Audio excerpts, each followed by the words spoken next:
Bonjour les filles, j'espère que vous allez bien. Je suis Mounia et je suis ravie de vous retrouver encore une fois aujourd'hui pour une nouvelle vidéo sur ma chaîne Saine et Sereine.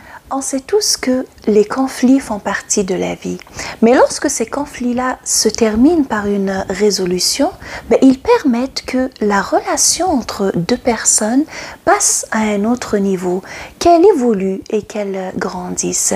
Mais le problème qu'il y a, c'est que bien des conflits ne se termine pas toujours par une résolution adéquate. Alors souvent, on se dispute, on boude, on fait semblant comme si de rien n'était ou on rompt complètement la relation. Et c'est pour ça que la plupart des gens tentent d'éviter les conflits. Mais l'ennui, c'est que pour y arriver, ils accumulent de la frustration. Et cela va engendrer des tensions et des conflits de toute façon. Mais des conflits plus intenses, plus profonds, plus difficiles à résoudre à cause de l'accumulation de frustration. J'ai l'impression de parler des adultes. Chez de nombreux parents qui s'inquiètent des conséquences des conflits de leurs enfants, la tendance est souvent d'éviter eux aussi les conflits. Alors dès qu'une bagarre ou dès qu'une dispute éclate entre leurs enfants, ces parents-là tombent automatiquement dans l'un des pièges suivants. Alors soit ils séparent les enfants, les laissent se calmer et leur permettent après de rejouer ensemble sans revenir sur la dispute. Soit ils tentent de trouver qui a commencé la dispute, qui est le grand fautif pour le punir, ou ils vont juste leur demander de s'entendre sans vraiment leur expliquer comment faire. C'est sûr que derrière toutes ces interventions se cache une bonne intention qui est d'éviter les conflits et leurs conséquences négatives. Mais en fait, le véritable résultat de ces interventions-là, c'est que les enfants n'arrivent à aucune résolution et n'apprennent pas comment communiquer pour s'entendre. Les bagarres entre frères et sœurs sont inévitables et même nécessaires. Par leurs disputes, les enfants expriment une insatisfaction et cherchent leur place au sein de la famille. Et l'intervention des parents est très importante pour que les enfants ne s'enferment pas dans leur querelle, ne s'y abîment pas et en tirent profit. Mais malheureusement, il y a beaucoup de parents qui ne se mêlent pas des disputes, des bagarres ou, comme on dit ici à la québécoise, des chicanes de leurs enfants. Et ce n'est pas ce qu'il faut faire à mon avis. L'absence d'intervention est perçue comme une approbation qui risque d'enfermer les enfants dans des rôles qui ne leur correspondent pas. Alors le résultat, c'est que l'enfant qui sort toujours gagnant de la dispute va se sentir comme s'il est autorisé à agir de la sorte. Il est dans la position du dominant. Et l'autre enfant qui sort toujours perdant de la bagarre, va se sentir comme s'il est condamné à être le soumis ou à jouer le rôle du soumis. Alors aujourd'hui, je voudrais vous proposer quelques petites idées pour gérer, pour limiter ces conflits ou pour avoir une petite idée de qu'est-ce qu'il faut faire lorsqu'il y a une dispute comme ça qui éclate entre nos adorables petits-enfants. Parce qu'ils restent nos adorables petits-enfants qu'on aime et qu'on chérit plus que tout au monde et qu'on ne souhaite qu'une seule chose, c'est que notre Dieu nous les garde et qu'il nous les protège.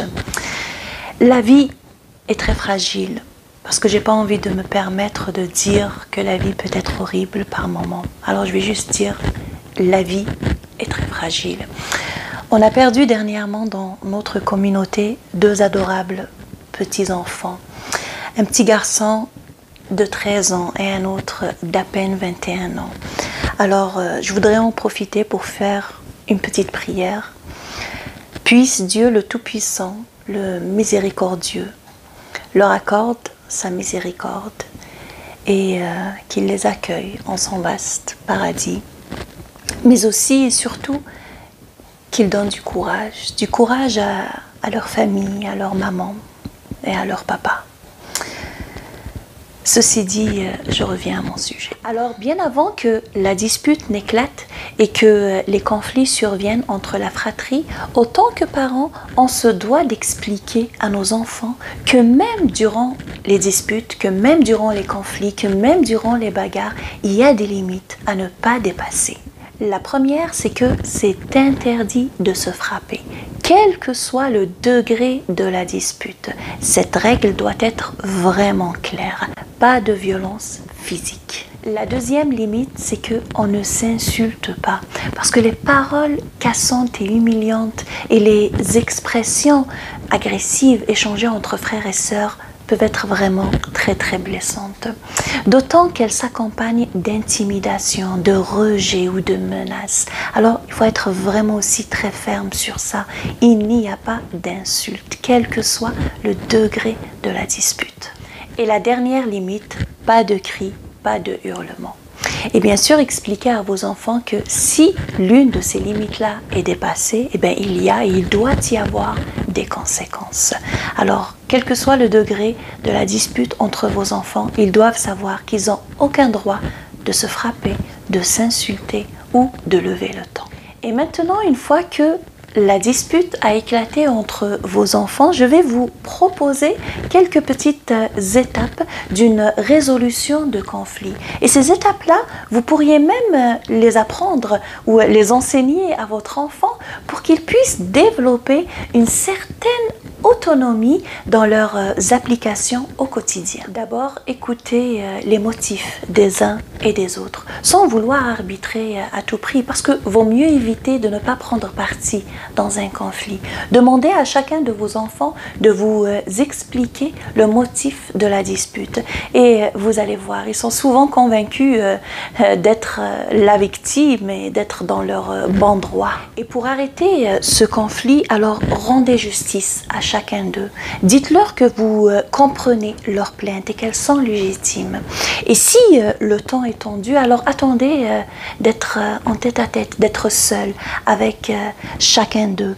Vous pourriez alors là le consoler davantage et peut-être comprendre mieux d'où elle provient, la difficulté. Vous pourrez aussi jouer le rôle du conciliateur en écoutant les sentiments des enfants et en les aidant à négocier une solution acceptable pour chacun d'eux. Vous pouvez aussi susciter leur empathie parce que, en général, les aînés ne mesurent pas toujours l'impact que leurs taquineries peuvent avoir sur leurs petits frères ou leurs petites sœurs. Ce qui peut être vu juste comme un jeu par le plus grand peut être vécu comme une véritable humiliation par le plus petit. Et à la fin de ces étapes, toujours faites en sorte que vos enfants se demandent pardon, quel que soit leur âge. Il est très important qu'ils se fassent des excuses et qu'ils expriment leur affection fraternelle.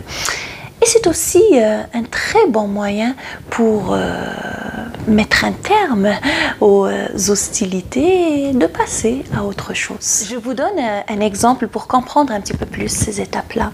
Alors, pas plus tard qu'hier, une dispute a éclaté entre mes deux grands-enfants, Inès et Anas.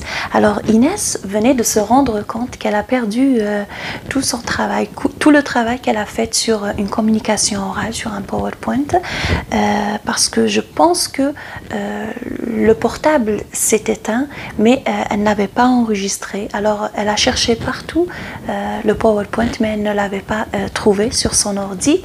Et son frère, qui a découvert une nouvelle passion ces jours-ci, la flûte, dans ce moment-là, il est entré dans sa chambre et il voulait lui jouer un morceau. Et bien sûr, elle lui a demandé de sortir de la chambre et ce n'était pas avec un grand sourire qu'elle lui a demandé ça. Alors, pour résoudre le conflit, je les ai appelés, je leur ai demandé de m'expliquer.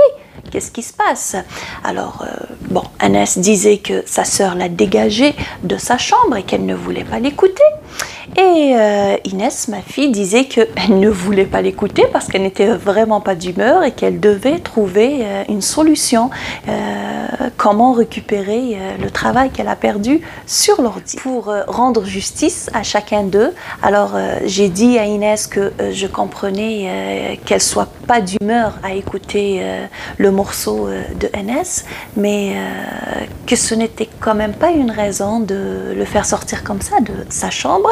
Et puis j'ai dit à NS que je comprenais aussi le fait qu'il soit fier et qu'il voulait faire écouter le morceau à sa sœur, mais c'est juste que il n'avait pas choisi le meilleur moment parce que Inès venait de se rendre compte qu'elle a perdu tout le travail qu'elle a fait parce qu'elle ne l'a pas enregistré sur son ordinateur et qu'elle devait peut-être refaire tout le travail. Et pour susciter l'empathie de mon aînée Inès, je lui ai fait quand même rappeler que c'est elle la grande de ma fratrie et que c'est un petit peu vexant qu'elle fasse sortir comme ça l'un de ses petits frères ou sa petite sœur de sa chambre. Puis pour finir, chacun a demandé des excuses. Inès a compris que même quand on n'est pas de bonne humeur et qu'on n'est pas dans son assiette, ben, ce n'est pas une raison de devenir méchante entre guillemets ou de manquer de respect à quelqu'un. Et puis Inès a compris que par moment, ben, il faut respecter les sentiments des autres, que lorsque quelqu'un est triste ou peiné, ben, il n'a pas forcément envie de jouer ou de chanter. Donc, au lieu de devenir anxieuse lorsque vos enfants ou vous-même vivez un conflit, ne paniquez pas. Dites-vous que il s'agit d'une occasion d'apprendre et de faire évoluer la relation. Les affrontements entre frères et sœurs ont une fonction, celle de prendre sa place, de marquer son territoire et de se faire respecter. S'il existe une alternance entre les bagarres et les moments de complicité entre vos enfants, alors ne vous inquiétez pas. Leur lien fraternel est en train de s'auto-réguler. Il n'y a aucune raison de s'inquiéter, ni de se sentir remis en cause dans sa légitimité de bonne maman si les enfants se chamaillent. Me voici parvenue à la fin de cette vidéo. J'espère que son contenu vous sera utile. Je vous souhaite une excellente journée. N'oubliez pas de prendre soin de vous et à très bientôt. Bye.